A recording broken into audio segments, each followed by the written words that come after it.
It was about 2010. I met 4 Singaporeans and I was with them for 4 days. And I took them around all the sites and whatever. I had a really good time with them. There was no end for me apart from I just wanted them to show me city. I then took on Stanley Street, which was a building that had a £9 million debt attached to it from Allied Irish Bank, and we managed to pick it up for 800k. And then I set about raising money for that. The Singaporeans at the same time, a year later, phoned me up and said, we're coming over, we really enjoyed your company, we'd like to just take you out for a meal. And I said, really strange that you called, because I've now took on a building myself, which is Stanley Street, and I'd love you to get involved and invest in that building. They were delighted. 4 weeks later they came over, they saw the building, but thankfully I'd sold all the units. They were then frenzied by this and wanted to get into something else. I then said, I'm looking at another building. That brought me to 30 James Street, which is this building here. Just before I purchased this building, I met up with 4 Singaporeans.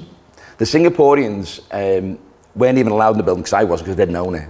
But I said, I'm about to buy this building, I'm going to put my deposit down and I'm going to buy it. They invited me over to Singapore, and I didn't know what I was walking into. And not forgetting, I'd been bust. So, banks were closed to me, any way to raise funds were closed to me, apart from what seemed to be an opening for me, which is the Singapore investors.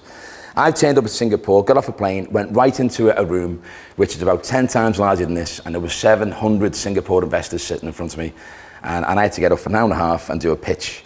And I'd never done it before, a bottle had gone, and I didn't know what I was saying, and I just carried on rambling on and on and on. But I had some pictures of the actual building. I'm just going to stop that there for a minute. The guy who organised this then came on after about an hour and a half and said, right, you've all heard what Loddon's got to say. Anyone who wants to purchase one of these 65 rooms, something like £5 million sale value, anyone who wants to buy, put your hands up. All the rest, thank you very much, we'll see you next month. 400 hands went up. So I'm sitting there, wow, this is strange, So then he says, Lawrence is now going to get it up close and personal, but he's going to sit in the middle of the all crowd around him. You can touch and feel him, you can ask him questions. Another hour and a half went by. I'm like, this is really strange. Anyway, 400 hands went up to buy them. The guy came back on again and said, right, I want you to form an orderly queue. I'm not kidding, by the way, it's not a joke. I'm going to give you a piece of paper, write your name on the paper. When you finish on the paper, put it in a hat, queue up, and then we will pull out the names out of a hat. I'm not kidding. So the first one come along, pick the name out of a hat, Yinghua, run down. I've won, stands over in the corner. I'm like, you haven't won, I've won. You ain't won nothing. So as he went and stood in the corner, then another 60 odd guys came down, women, whatever, picked out, and they all stood orderly over in the corner. The others were like, the guy came back on, it's very sorry, you've lost out the chance to buy this amazing opportunity. Please come back next time, but hopefully we'll find another deal for you. I think it raised something like just shy of £5 million.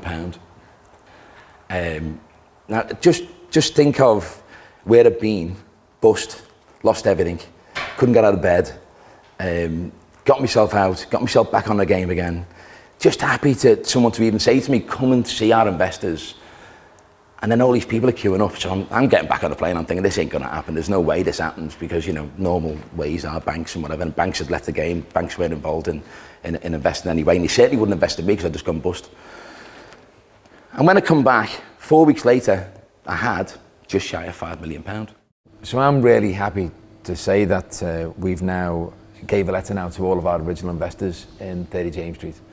And they're in a position now of accepting an offer for us to buy back all the individual rooms, which will be exactly what we stated to them when we first I asked them to get involved in this investment. And we've now got a fantastic valuation on the building. We have made great money, the investors make great money, and we've done exactly what we said in the tin, which is invest in, be our partners, and at the end of a 3-year period, we will buy you out, giving you an extra uplift to the money that you invested originally. And I'm proud to say we've now done that.